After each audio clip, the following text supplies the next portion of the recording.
Prvi srpski ustanak od 1804. do 1813.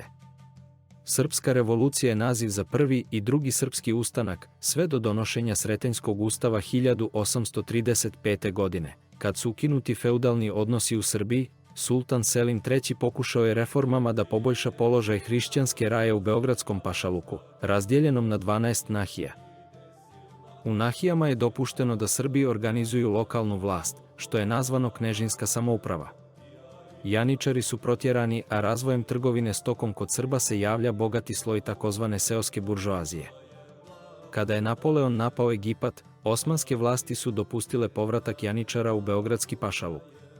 Njihove vođe, Dahije, preuzele su vlast i podijelile pašaluk na 4 dijela.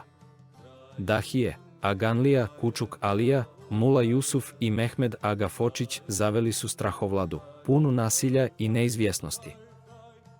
Kada su Dahije saznale da se sprema pobuna naroda, pozvale su viđenije srpske starješine i knezove na dogovor. One su ih na prevaru pohvatale i pobile. U sječi knezova stradalo je preko 100 istaknutih Srba, među kojima su najpoznatiji bili Aleksa Nenadović, Ilija Birčanin i Hadži Ruvim.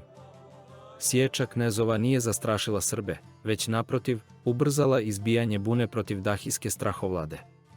Već 15. februara, na Sretenje gospodnje 1804. održan je narodni zbor u selu Orašcu u Šumadiji. Okupljeni su donijeli smjelu odluku o podizanju bune u nezgodnom zimskom periodu. Za vođu je izabran trgovac stokom i već tada poznati junak Đorđe Petrović, poznatiji kao Karađorđe odnosno Crni Đorđe. Ustanak se brzo proširio po čitavom pašaluku. Popaljeni su hanovi i kule, a preživjeli Turci su se sklonili u veće gradove. Dahije su uhvaćene prilikom bjekstva i pogubljene. Porta se nadala da će se nakon smrti Dahija izvršene osvete za sječu knezova Srbi umiriti. Ponudili su im povlastice koje su uživali prije povratka Dahija.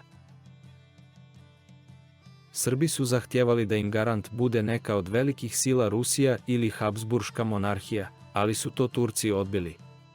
Sultan je poslao veliku vojsku pod komandom Hafiz Paše. Do bitke je došlo 1805. na Ivankovcu, u blizini Paraćina. Ustanici su odnijeli veliku pobjedu protiv regularnih turskih snaga, čime je buna protiv Dahija prerasla u prvi srpski ustanak. Naredne 1806. ustanici su pobijedili u bitkama na Mišaru pod komandom Karađorđa i kod Deligrada pod komandom Petra Dobrnca. Naredne godine Srbi su osvojili i beogradsku tvrđavu Kalamegdan.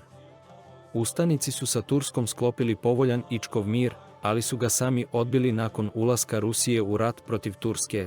Zajedničke akcije ustanika i ruske vojske rezultirale su pobjedama u bitkama na Štubiku i Malajnici proljeća 1807. godine. Godine 1809. ustanici su pretrpjeli poraz u bici na Čegru, kada je poginuo i slavni vojvoda Stevan Sinđelić.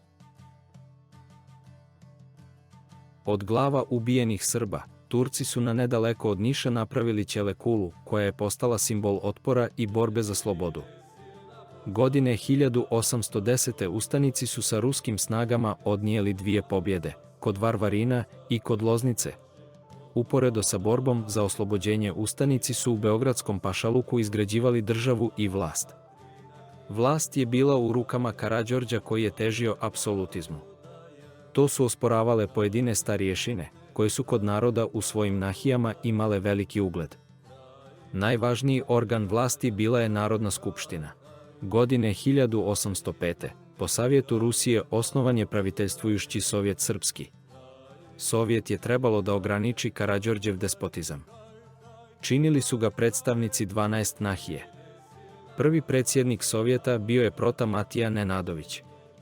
Narodna skupština je imenovala Karađorđa za prvog i vrhovnog srpskog predvoditelja. Tokom mirnije 1811. skupština je osnovala 5 popečiteljstava, odnosno ministarstva. Popečitelje je imenovao Karađorđe, koji je prisvojio titulu vožda. Kada je francuski car Napoleon pokrenuo invaziju na Rusiju, Rusija se morala povući iz rata sa Turskom. Zaključen je mir u Bukureštu 1812.